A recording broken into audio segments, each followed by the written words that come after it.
सत श्री अकाल, स्वागत है। गौरव शुक्ला मैं हां ਤੁਹਾਡੇ ਨਾਲ। इस बुलेटिन का आगाज करन जा रहे हैं सब तो बड़ी खबर पूरे दिन दी। पंजाब की हर खबर नाल तुहानूं रूबरू करवावांगे, पर शुरुआत बड़ी खबर दे नाल। प्रधानमंत्री देश दे अज मध्य प्रदेश पहुंचे हुए सी। उन्होंने भरोसा दिता एक बार मुड़ तो किसानां नूं। किसानी अंदोलन की इस समय हर पासे चर्चा ते इस विचाले प्रधानमंत्री का संबोधन। जी हां, खेती कानूनों के उत्ते प्रधानमंत्री एक बार मुड़ तो किसानां नूं भरोसा दिंदे होए नजर आए ने ते दो टुक शब्दां दे विच प्रधानमंत्री ने विरोधियों नूं भी घेरिया। पर पहला गल एमएसपी की, जिस दे उत्ते प्रधानमंत्री बोले। उन्होंने कहा कि एमएसपी ना खत्म होया ते ना ही मंडियां खत्म होणगियां। कॉन्ट्रैक्ट फार्मिंग दे विच भी किसानां नूं ही फायदा होवेगा। कॉन्ट्रैक्ट फार्मिंग दे विच कोई भी चीज नवी नहीं, ये पहला तो जारी है। किसानां दी जमीन ते कोई खतरा नहीं है। एमएसपी खत्म करनी हुंदी तां फिर असीं वधांदे ही क्यों? असीं लगातार एमएसपी वधा रहे हैं। प्रधानमंत्री ने पूरे तत्थ अंकड़े पेश किए ने, वो भी तुहानूं दिखावांगे। खेती कानूनों को लैके विरोधियों के उत्ते भी प्रधानमंत्री वरदे नजर आए। उन्होंने कहा कि तकलीफ इस गल दी कि मोदी को क्रेडिट मिल रहा है। कांग्रेस का कर्ज माफी का वादा झूठा निकलिया है। प्रधानमंत्री कह रहे हैं, मैनू खेती कानूनों का क्रेडिट नहीं चाहिए, मैं विरोधियों को सारा क्रेडिट दिंदा हां। किसानों को गुमराह करना बंद करो, प्रधानमंत्री मोदी ने कहा है। तो इस विचाले प्रधानमंत्री ने जिक्र किया कि असीं एमएसपी जेकर खत्म करनी हुंदी तां फिर असीं एमएसपी नूं वधांदे ही क्यों? फिर उन्होंने एमएसपी का पूरा हवाला दिता। असीं वो तुहानूं ग्राफिक्स के जरिए दिखा रहे हैं। यह प्रधानमंत्री मोदी का दावा है कि मूंग दाल जो यूपीए की सरकार सी उदों की रेट सी। कणक का पहला जिक्र करा कि कणक 1400 सी, हुण 1975 होगी। झोना 1310 रुपए सी, हुण 1870 रुपए हो गया। ते मसूर दाल जी 2950 रुपए सी, 5100 रुपए हो गई है। तूर दाल जी 4300 सी, 6000 रुपए एमएसपी उसका कर दिता गया है। जी मूंग दाल है 4500 रुपए सी, 7200 रुपए कर दी गई है। तो प्रधानमंत्री मोदी दावा करते नजर आ रहे हैं ये एमएसपी के जरिए कि देखो यूपीए की सरकार के समय, यानी कि जो कांग्रेस की सरकार सी 2004 तो 14 तक, उस समय एमएसपी का की रेट सी ते एमएसपी हुण कितना है, घट्टो घट समर्थन मुल हुण कितना है। यह दावा प्रधानमंत्री का ते इस दे जरिए समझाउण की कोशिश कि किसान हितैषी ने कानून। अगर कानून लागू होने के बाद भी एमएसपी की घोषणा हुई, एमएसपी पर सरकारी खरीदी हुई, उन्हीं मंडियों में हुई, तो क्या कोई समझदार इस बात को स्वीकार करेगा कि एमएसपी बंद हो जाएगी? और इसलिए मैं कहता हूं, इससे बड़ा कोई झूठ नहीं हो सकता, इससे बड़ा कोई षड्यंत्र नहीं हो सकता। और इसलिए मैं देश के प्रत्येक किसान को ये विश्वास दिलाता हूं कि पहले जैसे एमएसपी दी जाती थी वैसे ही दी जाती रहेगी। एमएसपी न बंद होगी न समाप्त होगी। ये कानून रातों रात नहीं आए हैं। पिछले 20-22 साल से इस देश की हर सरकार ने, राज्यों की सरकार ने इस पर व्यापक चर्चा की है। कम अधिक सभी संगठनों ने इन पर विमर्श किया है। देश के किसानों के संगठन, कृषि एक्सपर्ट्स, कृषि अर्थशास्त्री, कृषि वैज्ञानिक, हमारे यहां के प्रोग्रेसिव किसान भी लगातार कृषि क्षेत्र में सुधार की मांग करते आए हैं। मुझे लगता है उनको पीड़ा इस बात से नहीं है कि कृषि कानूनों में सुधार क्यों हुआ। उनको तकलीफ इस बात में है कि जो काम हम कहते थे लेकिन कर नहीं पाते थे, वो मोदी ने कैसे किया, मोदी ने क्यों किया, मोदी को इसका क्रेडिट कैसे मिल जाए। मैं सभी राजनीतिक दलों को हाथ जोड़ के कहना चाहता हूं, आप सारा क्रेडिट अपने पास रख लीजिए। आपके सारे पुराने घोषणा पत्रों को ही मैं क्रेडिट देता हूं, मुझे क्रेडिट नहीं चाहिए। मुझे किसान के जीवन में आसानी चाहिए, समृद्धि चाहिए, किसानी में आधुनिकता चाहिए। आप कृपा करके देश के किसानों को बरगलाना छोड़ दीजिए। उन्हें भ्रमित करना छोड़ दीजिए। ਤਾਂ ਪ੍ਰਧਾਨ ਮੰਤਰੀ ਜਿੱਥੇ ਕਿਸਾਨਾਂ ਨੂੰ ਭਰੋਸਾ ਦਿੰਦੇ ਨਜ਼ਰ ਆਏ ਕਿ ਇਹ ਕਾਨੂੰਨ ਤੁਹਾਡੇ ਹੱਕ ਦੇ ਵਿੱਚ ਨੇ, ਤਾਂ ਉੱਥੇ ਹੀ ਦੂਜੇ ਪਾਸੇ ਉਹਨਾਂ ਦੇ ਵੱਲੋਂ ਵਿਰੋਧੀਆਂ ਨੂੰ, ਖਾਸ ਤੌਰ ਤੇ ਕਾਂਗਰਸ ਨੂੰ, ਪੰਜਾਬ ਸਰਕਾਰ ਦਾ ਜਿਹੜੇ ਕਰਜ਼ ਮਾਫੀ ਦੇ ਪੂਰੇ ਮੁੱਦੇ ਨੇ ਉਹਨਾਂ ਨੂੰ ਲੈ ਕੇ ਵੀ ਘੇਰਦੇ ਹੋ ਨਜ਼ਰ ਆਏ ਨੇ। ਉਧਰ ਕਾਂਗਰਸ ਵੀ ਪਲਟਵਾਰ ਕਰ ਰਹੀ ਹੈ। ਕਾਂਗਰਸ ਇਲਜ਼ਾਮ ਲਗਾਇਆ ਰਹੀ ਹੈ ਕਿ ਤਿੰਨੇ ਖੇਤੀ ਕਾਨੂੰਨ ਕਿਸਾਨਾਂ ਦੇ ਹੱਕ ਦੇ ਵਿੱਚ ਨਹੀਂ ਨੇ, ਬੀਜੇਪੀ ਸਿਰਫ ਆਪਣਾ ਫਾਇਦਾ ਸੋਚ ਰਹੀ ਹੈ। ਤੇ ਆਮ ਆਦਮੀ ਪਾਰਟੀ ਦੇ ਵਿਧਾਇਕ ਮੀਤ ਹੇਰ ਕਹਿ ਰਹੇ ਨੇ ਕਿ ਬੀਜੇਪੀ ਨੇ ਹਮੇਸ਼ਾ ਝੂਠ ਬੋਲਿਆ ਤੇ ਹੁਣ ਕਿਸਾਨਾਂ ਦੇ ਮਾਮਲੇ 'ਚ ਗਲਤ ਪ੍ਰਚਾਰ ਹੋ ਰਿਹਾ ਹੈ। भारतीय जनता पार्टी की सरकार इतनी निष्ठुर और निर्दयी क्यों बन गई है? 24 देश के अन्नदाताओं ने अपनी जान से हाथ खो बैठे हैं। मोदी सरकार सत्ता के अहंकार के घोड़े से उतरकर इस देश के खेत और कल्याण की कराहट कब सुनेगी? उन्हें सर्दी में हाड़ कपकपाती सर्दी में ठिठुरते हुए किसान की पीड़ा कब नजर आएगी? ये 3 काले कानून किसने कहा था भाजपा सरकार को बनाने को? 4 या 5 उद्योगपतियों घरानों के कमरों में बैठकर बनाए गए खेती विरोधी काले कानूनों के खिलाफ 65 करोड़ इस देश का किसान और मजदूर सड़कों पर है और मोदी सरकार चिट्ठियां लिखकर उन ਸਾਰੇ ਜਾਣਦੇ ਆ ਕਿ ਇਹ ਝੂਠਾਂ ਦੀ ਪਾਰਟੀ ਹੈ। ਇਹਨਾਂ ਨੂੰ ਲੋਕਾਂ ਨੂੰ ਝੂਠ ਬੋਲਣ ਤੋਂ ਇਲਾਵਾ, ਲੋਕਾਂ ਨੂੰ ਜਾਤ ਪਾਤ ਤੇ ਧਰਮਾਂ ਦੇ ਨਾਂ ਤੇ ਵੰਡਣ ਤੋਂ ਇਲਾਵਾ ਦੂਜਾ ਕੋਈ ਕੰਮ ਭਾਜਪਾ ਦੇ ਲੀਡਰਾਂ ਨੂੰ, ਭਾਜਪਾ ਨੂੰ ਆਉਂਦਾ ਨਹੀਂ। ਤੇ ਆਮ ਆਦਮੀ ਪਾਰਟੀ ਪਹਿਲੇ ਦਿਨ ਤੋਂ ਅਸੀਂ ਇਹਨਾਂ ਜਿਹੜੇ ਤਿੰਨੇ ਕਾਨੂੰਨ ਹੈ ਇਹਨਾਂ ਦੇ ਜਿਹੜੇ ਵਿਰੋਧ 'ਚ ਖੜੇ ਆ। ਤੇ ਆਮ ਆਦਮੀ ਪਾਰਟੀ ਦੀ ਹਮੇਸ਼ਾ ਤੋਂ ਇਹ ਕੋਸ਼ਿਸ਼ ਰਹੀ ਹੈ ਕਿ ਕਿਸੇ ਵੀ ਤਰ੍ਹਾਂ ਜਿੱਥੇ ਸਾਡੀ ਸਰਕਾਰ ਹੈ ਦਿੱਲੀ 'ਚ ਕਿ ਕਿਸਾਨਾਂ ਦੀ ਜਿਹੜੀ ਆਮਦਨ ਹੈ ਉਹ ਵਧਾਈ ਜਾਵੇ। ਇਸੇ ਕਰਕੇ ਅਸੀਂ ਜਿਹੜੀ ਹੈ ਮੰਡੀਕਰਨ ਦੇ ਹੱਕ 'ਚ, ਅਸੀਂ APMC ਐਕਟ ਦੇ ਹੱਕ 'ਚ, ਤੇ ਅਸੀਂ ਜਿਹੜੇ ਕਿਸਾਨਾਂ ਨੂੰ ਅਸ਼ੋਰਡ MSP ਕੇਵਲ 2 ਤੇ ਨਹੀਂ ਸਾਰੀਆਂ ਫਸਲਾਂ ਤੇ ਜਿਹੜੀ ਹੈ ਉਹ ਮਿਲਣੀ ਚਾਹੀਦੀ ਹੈ। ਤਾਂ ਸਿਆਸਤ ਤਾਂ ਹੋ ਰਹੀ ਹੈ, ਵਿਰੋਧੀ ਸਰਕਾਰ ਨੂੰ ਘੇਰ ਰਹੇ ਨੇ, ਸਰਕਾਰ ਦੇ ਨੁਮਾਇੰਦੇ ਵਿਰੋਧੀ ਕਾਂਗਰਸ, ਆਮ ਆਦਮੀ ਪਾਰਟੀ ਜਿਹੜੇ ਆਗੂ ਨੇ ਉਹਨਾਂ ਦੇ ਉੱਤੇ ਵੀ ਨਿਸ਼ਾਨੇ ਸਾਧ ਰਹੇ ਨੇ।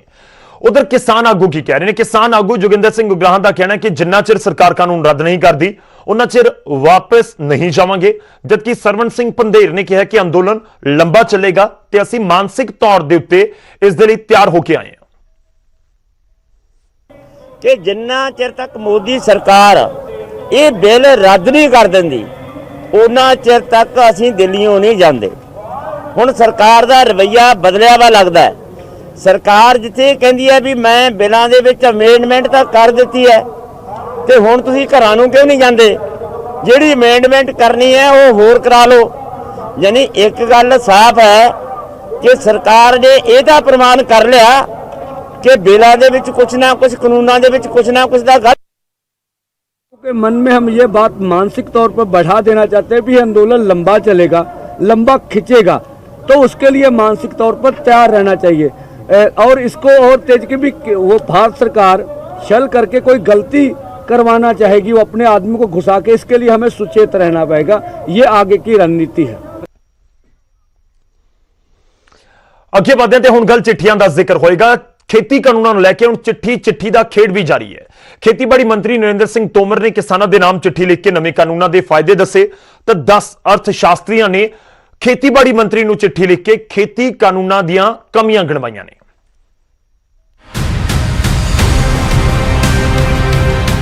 ਖੇਤੀ ਕਾਨੂੰਨਾਂ ਦੇ ਫਾਇਦੇ ਗਿਣਵਾਉਣ ਦੇ ਲਈ ਬੀਜੇਪੀ ਨੇ ਪੂਰੀ ਤਾਕਤ ਝੋਕ ਦਿੱਤੀ ਹੈ।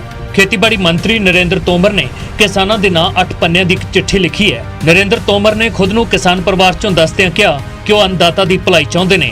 ਖੇਤੀਬਾੜੀ ਮੰਤਰੀ ਨੇ ਮੋٹے ਰੂਪ ਦੇ ਵਿੱਚ ਆਪਣੀ ਚਿੱਠੀ ਦੇ ਵਿੱਚ 8 ਗੱਲਾਂ ਤੇ ਕਿਸਾਨਾਂ ਨੂੰ ਭਰੋਸਾ ਦਿੱਤਾ ਹੈ, ਜੋ ਇਸ ਤਰ੍ਹਾਂ ਨੇ। ਕਿਸਾਨਾਂ ਦੀ ਜ਼ਮੀਨ ਨੂੰ ਕੋਈ ਖਤਰਾ ਨਹੀਂ ਹੈ ਤੇ ਮਾਲਕਾਨਾ ਹੱਕ ਕਿਸਾਨ ਕੋਲ ਹੀ ਰਹੇਗਾ। ਕਿਸਾਨਾਂ ਨੂੰ ਤੈਅ ਸਮੇਂ ਤੇ ਬਣਦੀ ਰਕਮ ਦਾ ਭੁਗਤਾਨ ਕੀਤਾ ਜਾਵੇਗਾ ਤੇ ਜੇਕਰ ਤੈਅ ਸਮੇਂ ਤੇ ਭੁਗਤਾਨ ਨਹੀਂ ਹੁੰਦਾ ਤਾਂ ਵਪਾਰੀ ਨੂੰ ਜੁਰਮਾਨਾ ਲੱਗੇਗਾ। ਖੁੱਲੇ ਬਾਜ਼ਾਰ ਦੇ ਵਿੱਚ ਚੰਗੇ ਭਾਅ ਤੇ ਫਸਲ ਵੇਚਣ ਦਾ ਕਿਸਾਨ ਦੇ ਕੋਲ ਬਦਲ ਹੋਵੇਗਾ। MSP ਜਾਰੀ ਹੈ ਤੇ ਜਾਰੀ ਹੀ ਰਹੇਗੀ। ਮੰਡੀਆਂ ਚਾਲੂ ਨੇ ਤੇ ਚਾਲੂ ਹੀ ਰਹਿਣਗੀਆਂ। ਖੇਤੀਬਾੜੀ ਮੰਤਰੀ ਨੇ ਕਿਹਾ ਕਿ ਕਰਾਰ ਸਿਰਫ ਫਸਲਾਂ ਲਈ ਹੋਵੇਗਾ, ਜ਼ਮੀਨ ਲਈ ਨਹੀਂ। ਕਿਸਾਨ ਜਦੋਂ ਵੀ ਚਾਹਣ ਉਸ ਕਰਾਰ ਨੂੰ ਖਤਮ ਕਰ ਸਕਦੇ ਨੇ। ਉਹਨਾਂ ਇਹ ਵੀ ਯਕੀਨ ਦਿਵਾਇਆ ਕਿ APMC ਮੰਡੀਆਂ ਕਾਨੂੰਨ ਦੇ ਦਾਇਰੇ ਤੋਂ ਬਾਹਰ ਨੇ ਤੇ ਉਹਨਾਂ ਤੇ ਕੋਈ ਅਸਰ ਨਹੀਂ ਹੋਵੇਗਾ।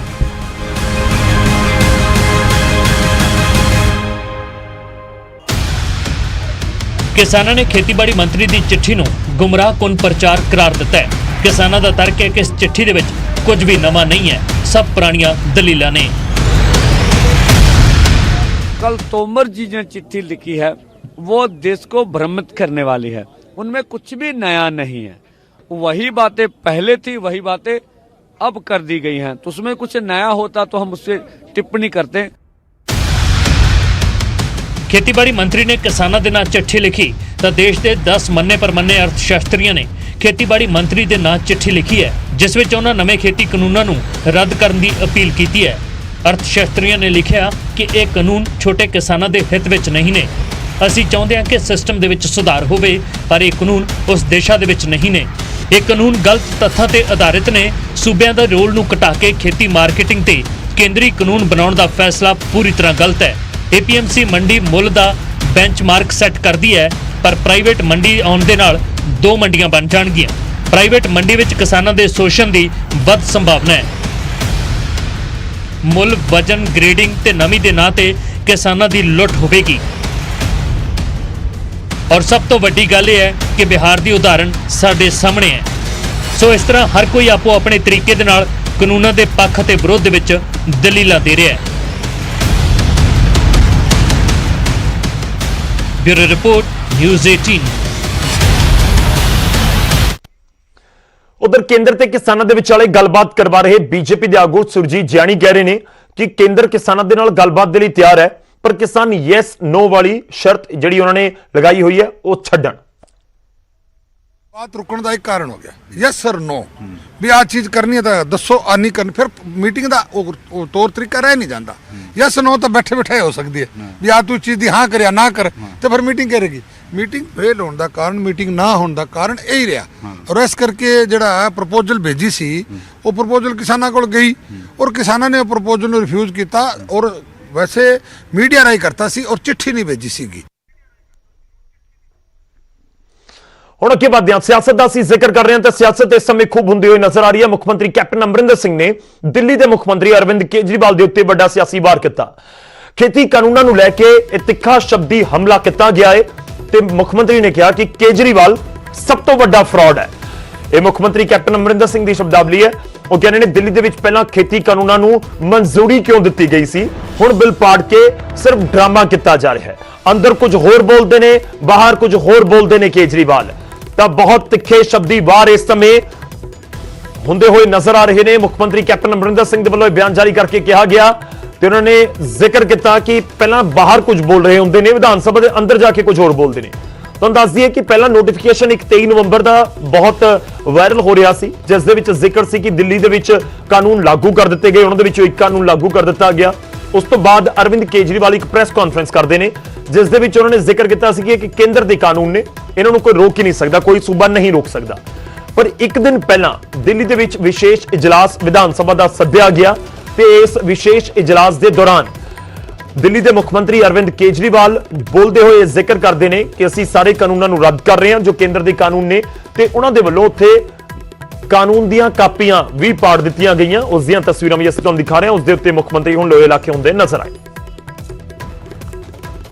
नहीं, हमारे यहाँ हमारे जो बिल हमने पेश किए थे उसमें आम आदमी पार्टी ने सपोर्ट किया।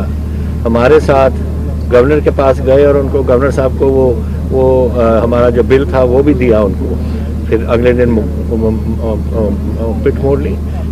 ऐसा ही अभी इनका अकालियों का भी यही काम है, अंदर कुछ बाहर कुछ। आपको क्या समझना, नेचुरली टोटली राजनीति कर रहे हैं। उनको किसानों के साथ कोई प्यार नहीं। अगर प्यार था तो मुझे बताओ, दिल्ली में गांव नहीं है क्या? सारा दिल्ली तो सराउंडेड है गांव का। उन पहले क्यों नहीं किया? पहले जो उनके पार्लियामेंटरी बिल थे वो तो एंडोर्स कर दिए, फिर आप कुछ कहा नहीं, फिर जाके वहाँ दिखाते हैं अपने बॉर्डर पे कि वहाँ में बड़ी हमदर्दी है। टोटल फ्रॉड है केजरीवाल, पहले ही से मैंने कहा। तो बढ़ते हुए नजर आ रहे ने ਇਹ ਸ਼ਬਦੀ ਜੰਗ ਪਿਛਲੇ ਕਈ ਦਿਨਾਂ ਤੋਂ ਚੱਲ ਰਹੀ ਹੈ, ਕਦੇ ਟਵਿੱਟਰ ਦੇ ਉੱਤੇ ਤਾਂ ਕਦੇ ਬਿਆਨਾਂ ਦੇ ਜ਼ਰੀਏ ਦਿੱਲੀ ਦੇ ਮੁੱਖ ਮੰਤਰੀ ਤੇ ਪੰਜਾਬ ਦੇ ਮੁੱਖ ਮੰਤਰੀ ਦੇ ਵਿਚਾਲੇ। ਹੁਣ ਦੇਖਣਾ ਹੋਏਗਾ ਕਿ ਅਰਵਿੰਦ ਕੇਜਰੀਵਾਲ ਦਾ ਕੋਈ ਬਿਆਨ ਸਾਹਮਣੇ ਆਉਂਦਾ ਹੈ ਜਾਂ ਨਹੀਂ। ਉਧਰ ਕਿਸਾਨੀ ਅੰਦੋਲਨ ਨੂੰ ਲੈ ਕੇ ਅਕਾਲੀ ਦਲ ਦੇ ਵਿਧਾਇਕ ਹਰਿੰਦਰਪਾਲ ਸਿੰਘ ਚੰਦੂਮਾਜਰਾ ਨੇ ਕਿਹਾ ਕਿ ਮੁੱਖ ਮੰਤਰੀ ਕੈਪਟਨ ਨੂੰ ਹੱਥ ਤੇ ਹੱਥ ਰੱਖ ਕੇ ਨਹੀਂ ਬੈਠਣਾ ਚਾਹੀਦਾ, ਅੱਗੇ ਦੀ ਕੋਈ ਨੀਤੀ ਤਿਆਰ ਕਰਨੀ ਚਾਹੀਦੀ ਹੈ। ਸਰਬ ਪਾਰਟੀ ਮੀਟਿੰਗ ਸੱਦਣ ਜਾਂ ਵਿਧਾਨ ਸਭਾ ਦਾ ਸੈਸ਼ਨ ਸੱਦ ਕੇ ਨੀਤੀ ਤਿਆਰ ਕਰਨ। 3 ਹਫ਼ਤਿਆਂ ਤੋਂ ਉੱਤੇ ਹੋ ਚੱਲਿਆ ਇਸ ਸੰਘਰਸ਼ ਨੂੰ, ਪਰ ਕੀ ਕੈਪਟਨ ਅਮਰਿੰਦਰ ਸਿੰਘ ਜੀ ਨੂੰ ਮੈਂ ਬੇਨਤੀ ਕਰਦਾ ਕਿ ਉਹਨਾਂ ਦੀ ਜ਼ਿੰਮੇਵਾਰੀ ਨਹੀਂ ਹੈਗੀ, ਜਦੋਂ ਇੰਨਾ ਲੰਬਾ ਸਮਾਂ ਹੋ ਗਿਆ, ਕੀ ਵਿਉਂਤਬੰਦੀ ਤਿਆਰ ਕੀਤੀ ਜਾ ਸਕਦੀ ਹੈ ਪੋਲੀਟੀਕਲ ਫਰੰਟ ਦੇ ਉੱਤੇ, ਉਹਦੇ ਲਈ ਉਹਨਾਂ ਨੂੰ ਅੱਗੇ ਆਉਣਾ ਚਾਹੀਦਾ ਬਤੌਰ ਮੁਖੀ ਪੰਜਾਬ ਦੇ। ਪੰਜਾਬ ਦੀਆਂ ਸਾਰੀਆਂ ਪੋਲੀਟੀਕਲ ਪਾਰਟੀਆਂ ਦੀ ਕੋਈ ਮੀਟਿੰਗ ਬੁਲਾਉਣ, ਆਲ ਪਾਰਟੀ ਮੀਟਿੰਗ ਬੁਲਾਉਣ, ਭਾਵੇਂ ਵਿਧਾਨ ਸਭਾ ਦਾ ਸੈਸ਼ਨ ਬੁਲਾਉਣ, ਸਾਰੇ ਇਲੈਕਟਿਡ ਐਮਐਲਏਜ਼ ਨੂੰ ਬੁਲਾਉਣ। ਕੀ ਕੀਤਾ ਜਾ ਸਕਦਾ ਹੈ ਐਸੇ ਮੋੜ ਦੇ ਉੱਤੇ ਜਦੋਂ ਸਰਕਾਰ ਇਦਾਂ ਆੜੀ ਹੋਵੇ ਕੇਂਦਰ ਦੀ, ਉਹਨੂੰ ਕਿਵੇਂ ਝੁਕਾਇਆ ਜਾ ਸਕਦਾ, ਉਹਨੂੰ ਕਿਵੇਂ ਨਜ਼ਰਸਾਨੀ ਲਈ ਮਜਬੂਰ ਕੀਤਾ ਜਾ ਸਕਦਾ।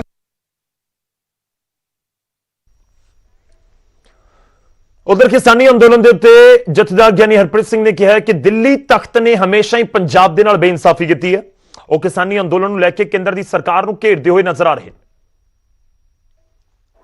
ਦਿੱਲੀ ਦੇ ਤਖਤ ਨੇ ਹਮੇਸ਼ਾ ਹੀ, ਚਾਹੇ ਕੋਈ ਵੀ ਕਾਲ ਰਿਹਾ ਹੋਵੇ, ਮੁਗਲਾਂ ਦਾ ਕਾਲ ਹੋਵੇ, ਅੰਗਰੇਜ਼ੀ ਦੌਰ ਹੋਵੇ, ਤਾਂ ਦਿੱਲੀ ਦੇ ਤਖਤ ਨੇ, ਜਦੋਂ ਅਸੀਂ ਇਤਿਹਾਸ ਪੜ੍ਹਦੇ ਹਾਂ ਤਾਂ ਪਤਾ ਲੱਗਦਾ ਹੈ ਕਿ ਹਮੇਸ਼ਾ ਜਿਹੜਾ ਹੈ ਉਹ ਦੱਬੇ ਕੁਚਲੇ ਸਮਾਜਾਂ ਦੇ ਨਾਲ ਧੱਕਾ ਕੀਤਾ ਹੈ। ਔਰ ਇਹ ਜਿਹੜਾ ਅਜੋਕੇ ਸਮੇਂ ਦੇ ਵਿੱਚ ਘਟਨਾਕ੍ਰਮ ਵਰਤ ਰਿਹਾ ਹੈ ਕਿ ਕਿਸਾਨ ਜਿਹੜੇ ਹੈ, ਮਜ਼ਦੂਰ ਜਿਹੜੇ ਆ, ਸਾਡੇ ਸੜਕਾਂ ਤੇ ਰੋਲਣ ਲਈ ਮਜਬੂਰ ਹੋ ਰਹੇ ਹੈ, ਤੇ ਸਰਕਾਰ ਜਿਹੜੀ ਹੈ ਉਹ ਪੱਥਰ ਦੀ ਮੂਰਤੀ ਬਣੀ ਬੈਠੀ ਹੈ, ਉਹਦੇ ਤੇ ਕੋਈ ਅਸਰ ਨਹੀਂ ਹੋ ਰਿਹਾ।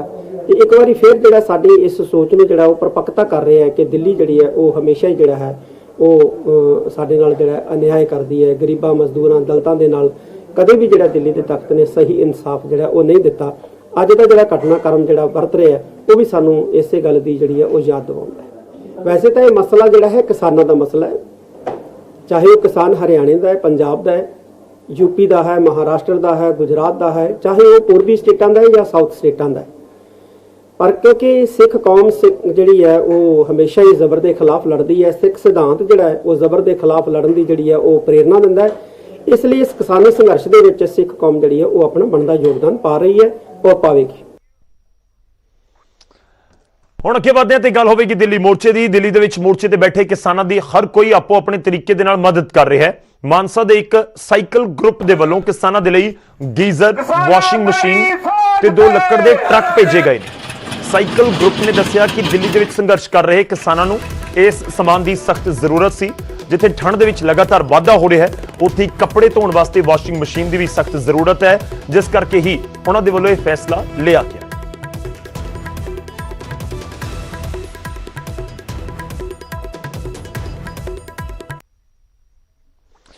ਇੱਥੇ ਰੁਕਣਾ ਸੀ ਇੱਕ ਛੋਟੇ ਜਿਹੇ ਬ੍ਰੇਕ ਦੇ ਲਈ। ਵਕਫੇ ਦੇ ਉਤਪਾਦ ਵੀ ਖਬਰਾਂ ਦਾ ਸਿਲਸਿਲਾ ਜਾਰੀ ਰਹੇ। ਬ੍ਰੇਕ ਤੋਂ ਬਾਅਦ ਇੱਕ ਵਾਰ ਫਿਰ ਤੋਂ ਤੁਹਾਡਾ ਸਵਾਗਤ ਹੈ। ਹੁਣ ਗੱਲ ਮੈਗੀ ਦੀ। ਮੈਗੀ ਦੇਸ਼ ਦੇ ਲਈ 2 ਮਿੰਟ ਦੀ। CNN ਦੇ ਸਹਿਯੋਗ ਦੇ ਨਾਲ ਲਾਂਚ ਐਗਰੀ ਚੈਲੰਜ ਇੱਕ ਅਨੋਖਾ ਕੇਸ ਸਟੱਡੀ ਚੈਲੰਜ ਹੈ, ਜਿਸ ਨੇ ਭਾਰਤ ਦੇ ਟਾਪ 26 ਕਾਲਜਿਸ ਤੋਂ ਪ੍ਰਤਿਭਾਸ਼ਾਲੀ ਵਿਦਿਆਰਥੀਆਂ ਦੀ ਚੋਣ ਕੀਤੀ। ਇਸ ਦੇ ਵਿੱਚ ਇਹ ਵਿਦਿਆਰਥੀ ਐਗਰੀ ਬਿਜ਼ਨਸ ਸੋਲੂਸ਼ਨ ਪੇਸ਼ ਕਰਦੇ ਨੇ ਜੋ ਫਾਰਮ ਸੈਕਟਰ ਨੂੰ ਜ਼ਿਆਦਾ ਸਸਟੇਨੇਬਲ, ਸਮਰੱਥ ਤੇ ਫਾਇਦੇਮੰਦ ਬਣਾਉਣ ਦੇ ਵਿੱਚ ਮਦਦ ਕਰਨਗੇ। ਹੁਣ ਇਸ ਦਾ ਗ੍ਰੈਂਡ ਫਿਨਾਲੇ ਹੋਣ ਜਾ ਰਿਹਾ ਹੈ। ਅਸੀਂ ਨੈਸਲੇ ਇੰਡੀਆ ਦੇ ਚੇਅਰਮੈਨ ਤੇ ਮੈਨੇਜਿੰਗ ਡਾਇਰੈਕਟਰ ਸੁਰੇਸ਼ ਨਾਰਾਇਣਨ ਦੇ ਨਾਲ ਗੱਲਬਾਤ ਕੀਤੀ ਤੇ ਇਸ ਦੀ ਪ੍ਰਸੰਗਿਕਤਾ ਤੇ ਪ੍ਰਭਾਵ ਨੂੰ ਸਮਝਣ ਦੀ ਕੋਸ਼ਿਸ਼ ਕੀਤੀ। ਸੁਣਦੇ ਹਾਂ ਉਹਨਾਂ ਨੇ ਕੀ ਕੁਝ ਕਿਹਾ। Maggi as a brand is very much linked to agriculture, and agriculture is also the segment of our economy which is the most important in terms of occupation and in terms of incomes for a large number of the farming community and the allied community. And therefore it is important that issues around agriculture be addressed with. And what better brand than Maggi to contribute in its own small way to good ideas coming into agriculture, and some of them hopefully, as we will see today, being implemented to a worthy cause.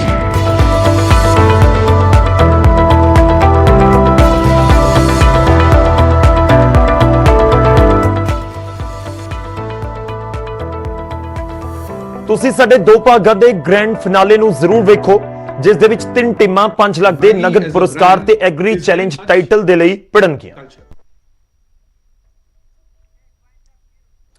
ਤੇ ਇਸ bulletin ਦੇ ਵਿੱਚ ਨਹੀਂ, ਛੋਟਾ ਜਿਹਾ ਵਕਫਾ, ਵਕਫੇ ਦੇ ਉਸ ਪਾਰ ਖਬਰਾਂ ਦਾ ਸਿਲਸਿਲਾ ਜਾਰੀ ਰਹੇਗਾ।